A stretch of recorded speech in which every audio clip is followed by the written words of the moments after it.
ஒரே ஒரு மனிதருக்காக 100 போலீஸ் காத்திருந்த தருணம். கார் என்ட்ரி ஆன அடுத்த நொடியே நடந்த கூஸ் பம்ப் சம்பவம்.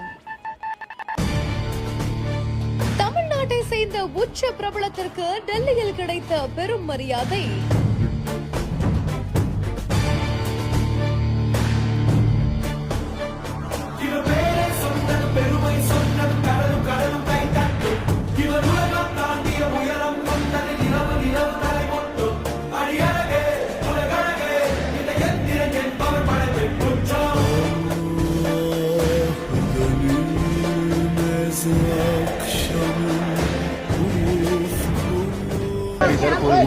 You can hear me. The team can hear me. I can give you visuals when we are arriving here. Please look at the visuals on your screen. What is it? Okay, as arriving here.